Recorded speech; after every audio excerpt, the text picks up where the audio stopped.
Hello everyone, हामी चाहिँ अहिले reliability and validity of selection टेस्टको कुराहरूमा छौँ होइन। हामीले योभन्दा अघिल्लो क्लासहरूमा चाहिँ अब सेलेक्सन टेस्ट गर्दाखेरि के कुराहरू ध्यान दिनुपर्छ, सेलेक्सन टेस्ट भनेको के हो त्यो बारेमा बुझेका थियौँ। र अब सेलेक्सन टेस्टको टाइप्सको कुराहरू गर्दाखेरि चाहिँ एउटा इन्टेलिजेन्स टेस्ट हुन्थ्यो, त्यसै गरी एप्टिट्युड टेस्ट र पर्सनालिटी टेस्टको कुराहरू छ। अब हामीले चाहिँ रिलायबिलिटी र भ्यालिडिटी होइन, एउटा क्यान्डिडेटहरूमा हुनुपर्ने रिलायबिलिटी के कस्तो हुन्छ र भ्यालिडिटीहरू के कस्तो हुन्छ त्यसको बारेमा डिस्कस गर्छौँ।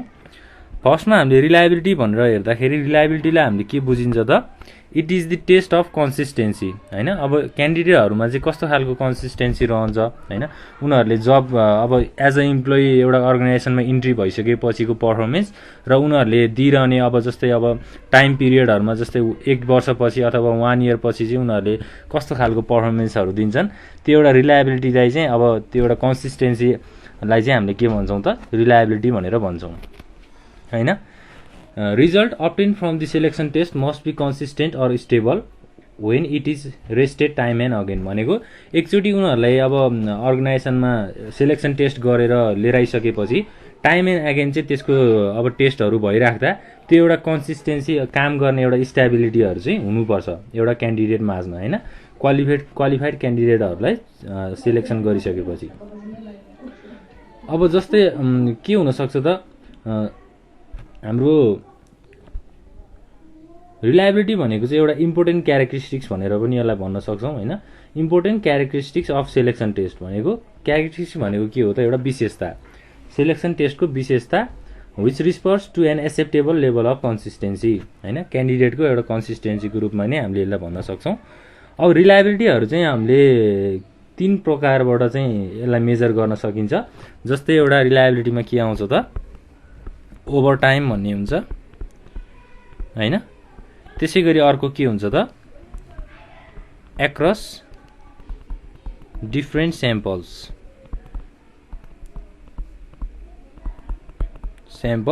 र अर्को के हुन्छ थर्डमा, एक्रस डिफ्रेन्ट रेटर्स होइन। रेटर्स भनेको रेट गर्ने। जस्तै अब ओभर टाइम भनेको के हो त, consistency in result when the test administrator first on Sunday morning and then again on Friday evening भनेको अब एउटा विकमा सन्डे मर्निङमा गरेको टेस्ट र फ्राइडे इभिनिङमा गरेको टेस्टमा चाहिँ के हुनु पर्यो त, रिजल्ट चाहिँ त्यसको कन्सिस्टेन्सी आउनु पर्यो होइन। उनीहरूको पर्फर्मेन्स के कस्तो छ त्यसलाई एडमिनिस्ट्रेटर गर्दाखेरि अथवा टेस्ट गर्दाखेरि चाहिँ कन्सिस्टेन्सी हुनु पर्यो भनेर भनेको छ ओभर टाइमले। त्यसै गरी बी नम्बरमा के छ त, हाम्रो एक्रस डिफ्रेन्ट स्याम्पल्स। अब डिफ्रेन्ट स्याम्पल्स भनेको चाहिँ के हो त, हाम्रो 2 वा 2 भन्दा बढी स्याम्पलहरू टेस्ट गरिन्छ होइन, त्यसलाई युज गरिन्छ। जस्तै इक्जाम्पलमा when set A and set B of test of mathematical aptitude yield similar results भनेको 2टा स्याम्पल लिँदाखेरि चाहिँ सिमिलर रिजल्ट्सहरू आउँछ भने त्यहाँ हामीले के छ भनेर बुझ्नु पर्यो त, रिलायबिलिटी छ भनेर बुझ्नु पर्यो। जस्तै सन्डे मर्निङ र फ्राइडे इभिनिङको कुराहरू गरेका थियौँ हामीले। सन्डे मर्निङमा गरेको टेस्ट र फ्राइडे इभिनिङमा गरेको टेस्टहरूमा के हुनु पर्यो त, एउटा सिमिलर रिजल्ट चाहिँ आउनु पर्यो भनेर भनेको छ। डिफ्रेन्ट स्याम्पल्सको कुराहरू भयो। त्यसै गरी थर्ड नम्बरमा के छ त, एक्रस डिफ्रेन्ट रेटर्स भनेको अब consistency in result when check rated by 2 or more raters independently भनेको रेटर्सहरूले अब रेट गर्ने होइन, कन्सिस्टेन्सी लेभललाई चाहिँ चेक गर्ने भनेर भनेको छ। 3टा कुराहरू चाहिँ हाम्रो रिलायबिलिटीमा आउँछ। त्यसै गरी अब अर्को के छ त, भ्यालिडिटी। भ्यालिडिटी जानुभन्दा अगाडि चाहिँ रिलायबिलिटीको एउटा हामीले डेफिनेसन पनि लिन सक्छौँ। रिलायबिलिटी भनेको चाहिँ it is the features of selection test. Selection टेस्टको चाहिँ एउटा फिचर्स अथवा विशेषता हो जसले चाहिँ के गर्छ त,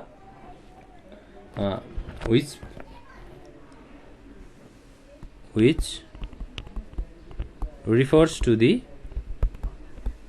consistency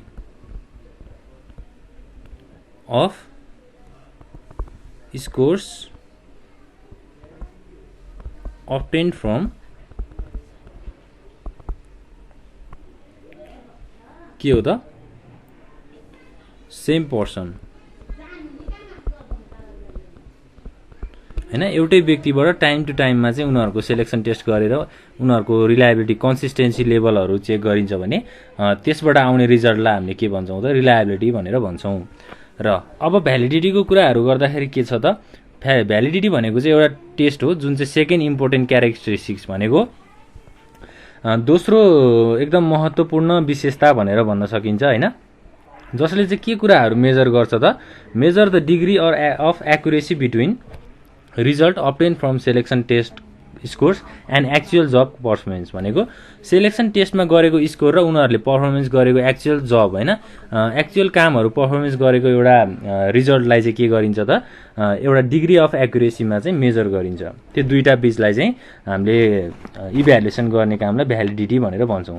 भ्यालिडिटी भनेको हिट एन्ड ट्रायल गर्ने हैन, सेलेक्सन टेस्टमा उनीहरूको कस्तो पर्फर्मेन्स थियो र उनीहरूले अब काम गर्ने बेलामा कस्तो पर्फर्मेन्स गर्छन् त्यो दुईटालाई चाहिँ म्याच गर्ने हैन। अब त्यो मेजर गरिसकेपछि अब रिजल्ट अब्टेन हुन्छ हैन।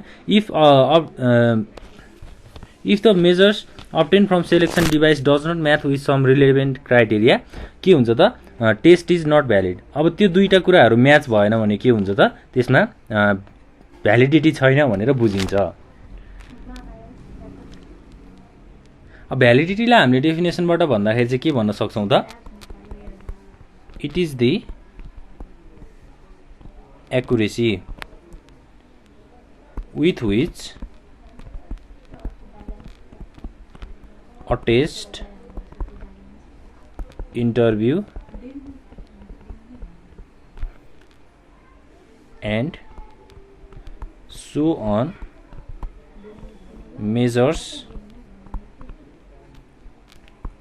what it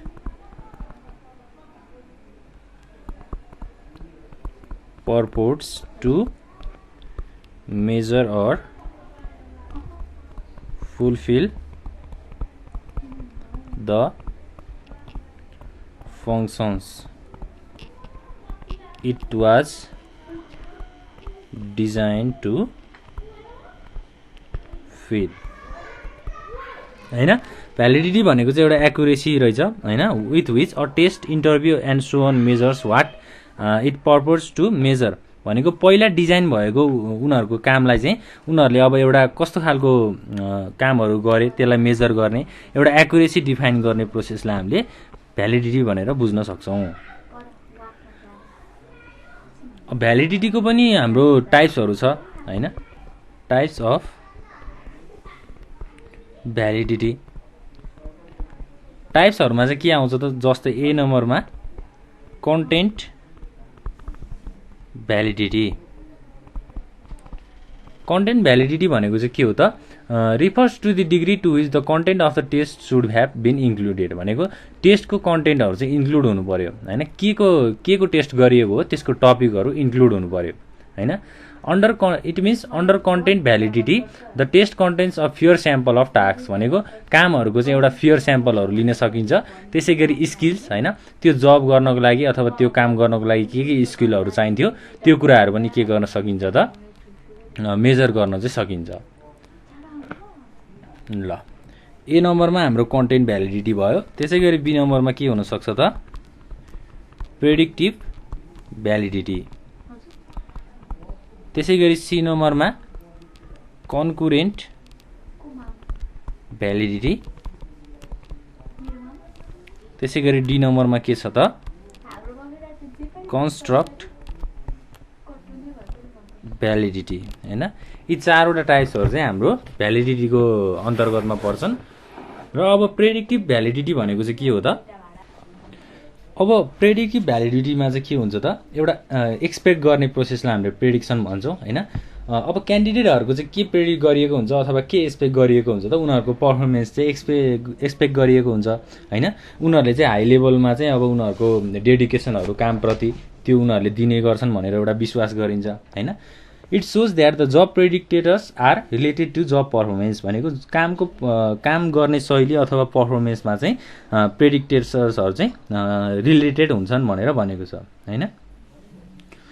it demonstrates those who do well on the test can do well on the actual performance भनेको प्रेडिक्टिभ भ्यालिडिटीले चाहिँ हामीलाई के भन्छ त टेस्ट गरिएको अथवा टेस्ट गरिएकोसँग र एक्चुअल जब पर्फर्मेन्स भनेको काम गर्ने बेलाको एउटा हाम्रो एउटा सरल तरिका अथवा हाम्रो काम राम्रो गर्ने एउटा मेजरमेन्ट गर्ने प्रोसेसलाई चाहिँ प्रेडिक्टिभ भ्यालिडिटी भनेर भनिन्छ।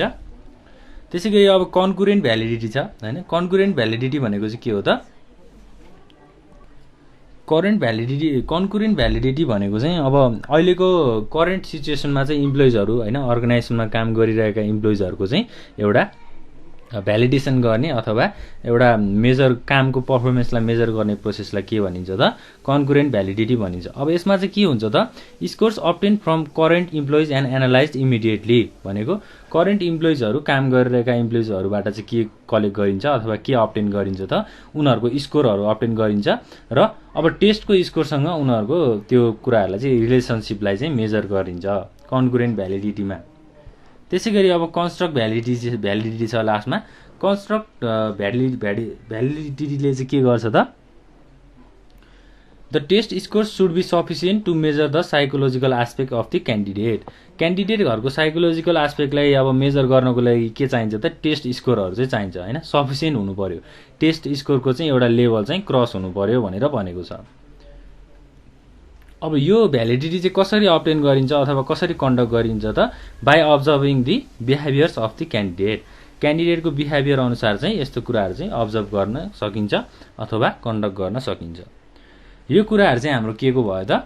एउटा सेलेक्सन प्रोसेस अथवा हाम्रो रिलायबिलिटी एन्ड भ्यालिडिटीको कुराहरू चाहिँ यति नै हो। अब रिलायबिलिटी भनेको के हो त्यो टर्म बुझ्नु पर्यो। यो डिफिनेसनले पनि हामीलाई राम्रोसँग बुझाउनलाई हेल्प गर्छ। त्यसै गरी अब टाइप्स अफ रिलायबिलिटीमा एउटा ओभर टाइम छ, त्यसै गरी एउटा एक्रस डिफ्रेन्ट स्याम्पल्स र एक्रस डिफ्रेन्ट रेटर्स। त्यसै गरी हामीले भ्यालिडिटीको कुराहरू गऱ्यौँ। भ्यालिडिटीमा अब एउटा डिफिनेसन छ, यो डिफिनेसनले हामीलाई हेल्प गर्छ बुझ्नको लागि। त्यसै गरी टाइप्स अफ भ्यालिडिटीमा हाम्रो 4वटा कुराहरू हामीले गरि नै हाल्यौँ हैन। ल अब नेक्स्ट क्लासमा चाहिँ हामीले डिस्कस गर्ने टपिक भनेको सोसियलाइजेसन हो। त्यति बेलासम्मको लागि नेपाल अनलाइन स्कुललाई बिदा दिनु होला। Thank you.